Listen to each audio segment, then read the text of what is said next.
नमस्कार प्रिय मित्रों, मैं ज्योतिषकार कमल आप सबका हार्दिक अभिनंदन करता हूं आपके अपने इस प्यारे यूट्यूब चैनल एस्ट्रो कमल अलौकिक साधनाएं दोनों में। दोस्तों, अलौकिक साधनों को भी आप सब्सक्राइब करके अपने पास रखिए ताकि ज्ञानवर्धक अच्छे अच्छे वीडियो आपके पास फट से आ जाए।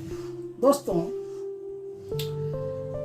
अगर जीवन में धन से संबंधित किसी प्रकार की परेशानी हो, चिंता हो, तो हमारे भारत में ऋषियों महर्षियों के द्वारा बहुत सारी साधनाएं एक से एक बढ़िया से बढ़िया तंत्र निर्मित किए गए हैं, जिनको करके आप अपने जीवन के जो ये विषम पल है इन्हें मिटा सकते हो और जीवन को सुंदर, सुसज्जित और स्मूथ सा बना सकते हो, कोमल और सरल बना सकते हो, बड़ा आनंददायक बना सकते हो, स्वर्ग जैसा आनंद आपके जीवन में भर जाए ऐसा बना सकते हो। ग्रह नक्षत्रों की मार से बच सकते हो, आप किए कराए से बच सकते हो, आप पर किसी भी प्रकार की क्रिया नहीं चले। ऐसे कई तंत्र हमारे भारत में हमारे ऋषियों महर्षियों ने हमारे सामने प्रस्तुत किए हैं, उन्हें करके हम लाभान्वित हो सकते हैं। दोस्तों, हमारे गुरुदेव पूना के औघड़ पीर खुशाल नाथ जी महाराज गंगनाथी, वो पाताल निवासिनी महालक्ष्मी की एक साधना करवा रहे हैं। बहुत जोरदार साधना है, धन संबंधी कोई भी समस्या उस साधना से निराकरण होता है उसका। 27 अक्टूबर से साधना शुरू होगी और 20 नवंबर तक साधना चलेगी। इसमें दीपावली के बीच में आएगी, दशहरा भी आएगा, साधना का बल कई गुना बढ़ जाएगा और एक एक स्टेप बाय स्टेप साधना करवा रहे हैं। साधना में क्या क्या चीजें जरूरत होती है, मन वचन कर्म तीनों चीजों से सुगठित करके आपको और फिर वो साधना करवाएंगे ताकि आपकी साधना 100% सफल होने की गुंजाइश रहे। पाताल निवासिनी जहां से शुरू होती है, मैं वहां की आपको एक साधना देता हूं। वो साधना में लेके आया हूं, बड़ी प्यारी साधना है और हमारे ऋषियों का जितना आप धन्यवाद अदा करो उतना कम है। उसी क्रम में एक साधना है जो महाराज बलि की साधना है और जहां से ये पाताल निवासिनी शुरू होती है। मां भगवती पराम्बा लक्ष्मी, उनके पति राक्षस राज बलि के वचन में आ गए थे। राक्षस राज बलि ने जानते बूझते उनको भूमि का दान किया था। उन्होंने कहा था कि 3-3.5 पेड़ जमीन चाहिए, तो 3.5 पेड़ जमीन में बोले हाँ ले लो आराम से। शुक्राचार्य जी ने कहा कि 3.5 पेड़ जमीन मांगने वाला कौन है, जरा ध्यान दे लो, ये भगवान विष्णु है। और अगर इसने 3.5 पैर नापे तो इसके 3.5 पैरों का कोई था नहीं है, ये 3.5 पैरों में क्या क्या नाप लेगा। बलि राजा ने कहा कि देखो महाराज गुरुदेव, सब कुछ इसी का तो है, पूरा ब्रह्मांड इसका है और कोटि कोटि ब्रह्मांड, सारी आकाश गंगाएं इसकी है, इसको मैं क्या दूंगा। और ये अवसर अगर ये भिखारी बन करके, याचक बन करके, मंगता बन करके मेरे सामने आया है तो ये इसकी महानता है, मेरी नहीं। और ऐसा अवसर मैं कैसे खो दूं, इसका ही इसको अर्पण करना है। समझे नहीं बात को, इसका ही इसको अर्पण करना है, मुझे अपनी जेब से क्या देना है। सारी जमीन, सारा आसमान, पूरी पाताल, 7 लोक, 7 अंबर, सब कुछ इसके है। तो ये अवसर मैं खोना नहीं चाहता। तो बोले खोना नहीं चाहता तो फिर मरो, ये तुमको छोड़ेगा नहीं। मेरे कोई बात नहीं। तो ये जानते बूझते भगवान वामन को पता था कि ये जान गया कि मैं कौन हूं और अब ये दान दे रहा है, तो अब ये दानी है। तुम क्या दोगे, तुम्हारे पास देने के लिए है क्या। इस ब्रह्मांड में सारी चीजें तो परमात्मा की है, लेकिन ये जानते बूझते भी कि प्रभु तेरा ही तुझे अर्पण कर रहा हूं। और इस मुस्कुराहट के साथ जो देता है भगवान उसे ही दानी मानता है और उसके ही वचनों में बनता है। भगवान को वचनों में बांधना आसान काम नहीं है, उनको वचनों में बांधने के लिए कैपेसिटी भी उतनी ऊंची होनी चाहिए। तो महाराज बलि की कैपेसिटी भी उतनी ऊंची थी। तो उन्होंने कहा कि 3.5 पेड़ जमीन। बलि ने कहा जी मैं संकल्प करता हूं कि मैं आपको 3.5 पेड़ जमीन देता हूं। और 3 पैर में उन्होंने जमीन, आसमान और पाताल सब नाप लिए। बोले आधा पैर बचा है और ये कहाँ रखूं। बोले ने कहा कहाँ के, अभी तो जमीन बाकी है। बोले कहाँ बाकी है।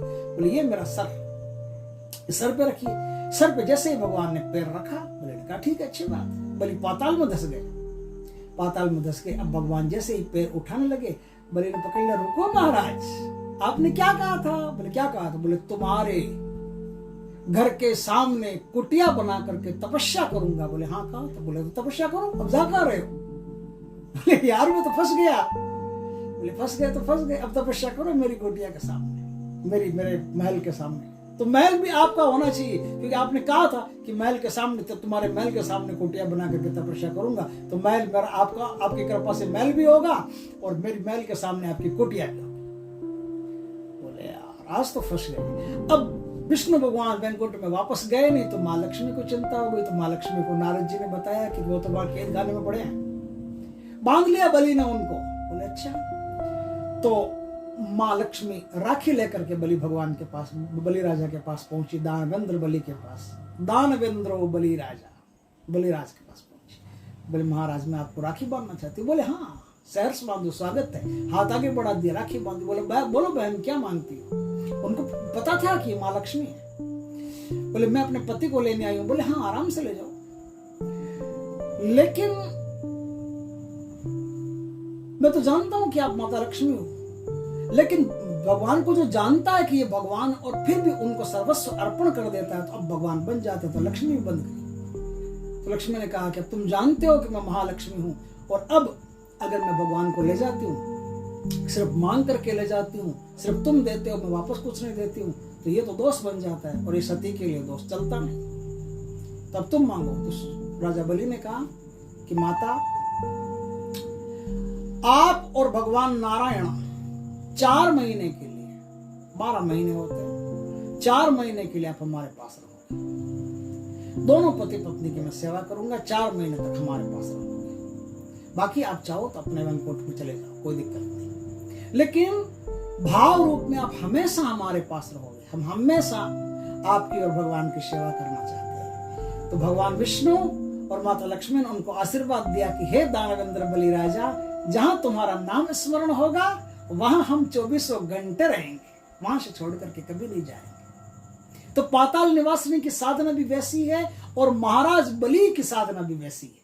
जो महाराज बलि की साधना कर लेता है उसके जीवन में कभी भी धन नष्ट नहीं होता, और कभी भी मान सम्मान नष्ट नहीं होता, और कभी भी सद्विचार नष्ट नहीं होते, और कभी भी दान पुण्य करने की क्षमता नष्ट नहीं होती, और कभी भी उस आदमी का जो व्यक्तित्व होता है वो कभी नहीं गिरता। हमेशा उसके व्यक्तित्व में एक सम्मोहन बना रहता है। हर आदमी उससे आकर्षित रहता है। जो भी उसके मुस्कुराहट पर एक बार देख ले वो फिदा हो जाता है। उस आदमी के आसपास जमघट सा बना रहने लगता है। हर कोई उसे अपनाना चाहता है, हर कोई उससे बातचीत करना चाहता है। महाराज बलि की साधना इतनी ऊंची साधना है। तो ये तो हुई एक भूमिका की ये साधना हो क्यों की जानी चाहिए। ये साधना इसलिए की जानी चाहिए कि इससे भगवान विष्णु और लक्ष्मी दोनों हमेशा उस साधक के पास रहेंगे जिस साधक के पास बलि राजा की ये साधना रहेगी। जो बलि राजा की साधना करता रहेगा उसके पास हमेशा से ही भगवान विष्णु और लक्ष्मी हमेशा निरंतर उसके पास रहेंगे। कभी भी उसको किसी भी व्यापार में घाटा नहीं हो सकता, कुछ भी नहीं हो सकता, कर्जा नहीं हो सकता, कोई भी उसका पैसा डुबा नहीं सकता, खा नहीं सकता। अगर किसी ने उसका पैसा लिया है तो घर आकर के लौटाना पड़ेगा। ऐसा उसका धन जो है लक्ष्मी 10 दिशाओं से खींचती हुई उसके पास चली आएगी। और भगवान विष्णु की कृपा तो रहेगी तो उस आदमी में बुद्धिमानी, ज्ञान सब बहुत उच्च कोटि का बढ़ता रहेगा। अब ये साधना की कैसे जाएगी इस पर थोड़ा सा विचार कर लेते हैं। दोस्तों, यह साधना किसी भी पूर्णिमा के आसपास जो शुक्रवार आई या पूर्णिमा के दिन जो शुक्रवार आई उस रात से साधना होती है। साधना के कुछ नियम है जो कठोर भी हैं। उन नियमों का अच्छी तरह से पालन करना पड़ता है। इस साधना में रात 11 बजे से लेकर के रात 2 बजे तक आपको मंत्र का जाप करना है। उसके बाद में आपको नारायण के मंत्र का या लक्ष्मी नारायण के मंत्र का ओम नमो लक्ष्मी नारायणाभ्याम नमः, ओम नमो लक्ष्मी नारायणाभ्याम नमः, इस मंत्र का जाप कर सकते हो सूर्योदय तक। ये साधना 21 दिन की भी होती है और 42 दिन की भी होती है। जो आदमी इस साधना में कुछ विशेष अनुभूतियां प्राप्त करना चाहता है वो 42 दिन तक साधना करें, और जो सिर्फ साधना नॉर्मल करना चाहता है वो 21 दिन साधना करके काम स्वा कर सकता है।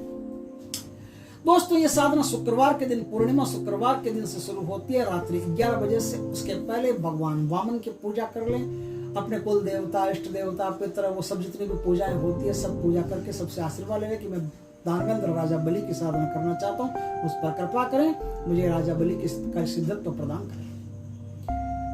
भगवान महादेव जी से, भगवान विष्णु भगवान से, माँ लक्ष्मी से सबसे आशीर्वाद ले लें। आशीर्वाद लेकर के फिर आप पूर्णिमा की रात से, शुक्रवार की रात से साधना शुरू करें।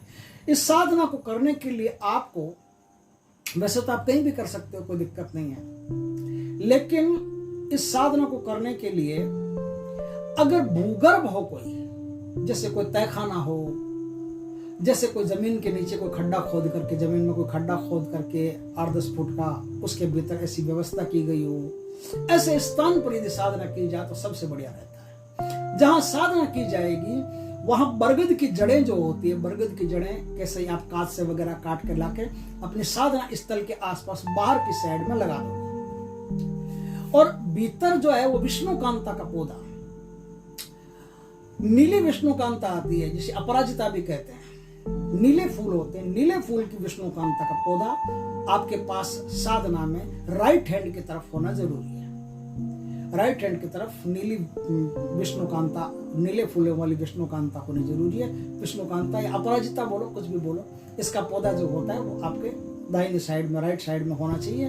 और वहां से आपकी साधना में सफेद कलर के वस्त्र चाहिए, टोटल सफेद, सफेद तिलक लगाएंगे।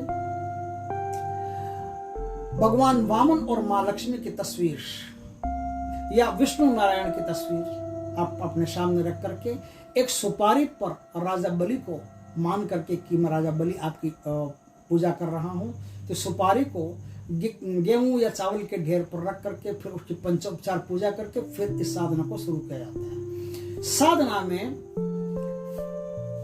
कमलगट्टे की माला का उपयोग कर सकते हो यदि लक्ष्मी चाहिए, तुलसी की माला का उपयोग कर सकते हो, कमलगट्टे की माला का उपयोग कर सकते हो, वैजयंती की माला का उपयोग कर सकते हो, स्फटिक की माला का उपयोग कर सकते हो और रुद्राक्ष की माला का उपयोग कर सकते हो। इनमें से कोई भी माला हो, किसी भी माला का आप उपयोग कर सकते हो। माला अच्छी तरह संस्कारित वगैरह होनी चाहिए, वो अच्छी तरह से आपकी काम करेगी। साधना में जो बातें है बता देता हूँ।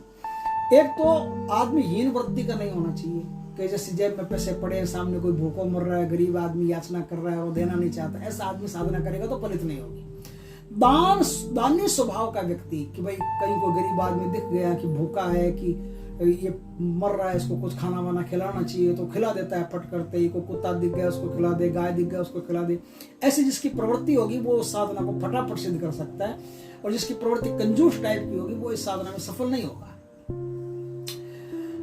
अब इस साधना को दक्षिण दिशा की तरफ मुख रख करके किया जाता है। भगवान आपके लेफ्ट हैंड की तरफ होंगे या फिर आप भगवान की स्थापना कर लें और बलि राजा को सामने अपने स्थापित कर लें। बलि राजा का मुंह उत्तर में होगा, आपका मुंह दक्षिण में होगा। वहां से आप इस साधना को शुरू करेंगे। साधना में मैंने बता दिया। अब इस साधना में क्या है, आपको रात 11 बजे से लेकर के 2 बजे तक आज जो मैं मंत्र बताऊं उसकी कोई गिनती नहीं है, सिर्फ माला का जाप करना है और पूरे ध्यान से, मनोयोग से करना है। इस साधना में यह है कि रात 11 बजे के पहले पहले आप सो लिए उतने सो लिए, और सुबह 6 बजे के बाद आप जितना सोना चाहो उतना सो सकते हो, लेकिन 11 से 6 तक आप सो नहीं सकते, नींद नहीं ले सकते। इस बात का ध्यान आपको रखना पड़ेगा। रात 11 बजे से लेकर के 6 बजे तक आपको सोना नहीं है। नींद आपको इस समय में नहीं आनी चाहिए, इस समय में आप सोएंगे नहीं, इस बात का आप पूरा ख्याल रखें। पहले 2 बजे तक आप बलि राजा के मंत्र का जाप कर लें, उसके बाद में जब तक नींद नहीं लेना है तब तक आप विष्णु नारायण के मंत्र का जाप कर सकते हैं। ओम नमो लक्ष्मी नारायणाभ्याम नमः, इस मंत्र का जाप कर सकते हैं, उसी माला से कर सकते हैं, उसी आसन पर कर सकते हैं। 21 दिन करना है, 42 दिन करना है। शुद्ध गाय के घी का दीपक करना है, कोई भी प्रकार का प्रसाद हो वो चढ़ा देना है, कोई भी प्रकार के फूल हो वो चढ़ा देने हैं, नीले फूल हो वो ज्यादा बढ़िया इसमें रहते हैं। बाकी कोई भी फूल हो आप चढ़ा देंगे तो बलि राजा उसको मान्य करेंगे। चावल का के ढेर पे मैंने बताया, चावल के ढेर पर दीपक लगाना है, चावल के ढेर पर ही एक वो सुपारी रख करके उसकी पूजा करनी है बलि राजा मान करके, और इस प्रकार से साधना आपको करनी है। जैसे जैसे आप साधना करते गए वैसे वैसे बहुत सारी आसुरी लेकिन देव वृत्ति की शक्तियां आपके आसपास आपको महसूस हो जाएगी। आसुरी शक्तियां मतलब एक्टिव शक्तियां, काम करने वाली, त्वरित काम करने वाली, तत्काल काम करने वाली शक्तियां आपके आसपास मंडराती हुई कुछ ही दिनों से 21 दिन के बाद में और 42 दिन के पहले पहले ये शक्तियां आना शुरू हो जाती है।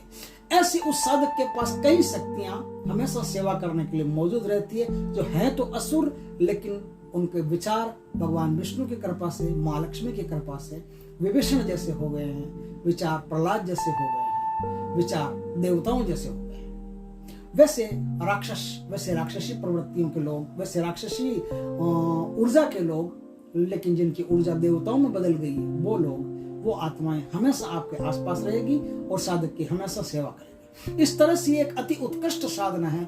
इस साधना में जिस मंत्र का आप प्रयोग करेंगे वो मंत्र मैं आपको स्पष्ट बताऊंगा। मंत्र है दानवेंद्रो बलि राजा नमस्कृतान रक्षते।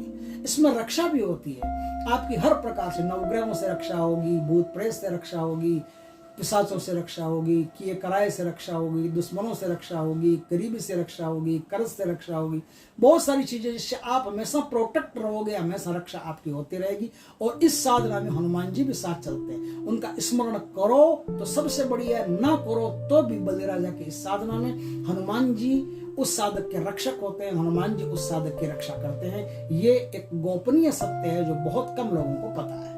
जो उच्च कोटि के साधक है वो तो जानते हैं कि बलि राजा की साधना करने वाले के साथ हनुमान जी हमेशा रहते हैं।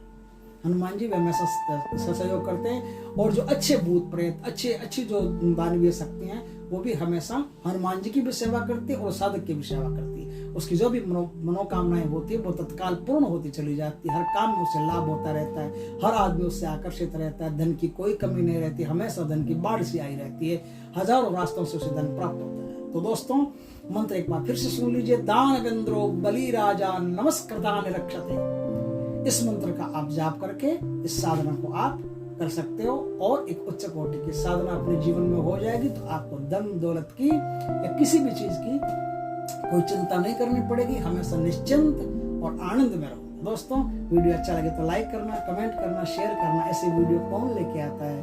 वही लेके आता है जो आपका प्रेमी है। तो लाइक करो, शेयर करो ज्यादा से ज्यादा यार।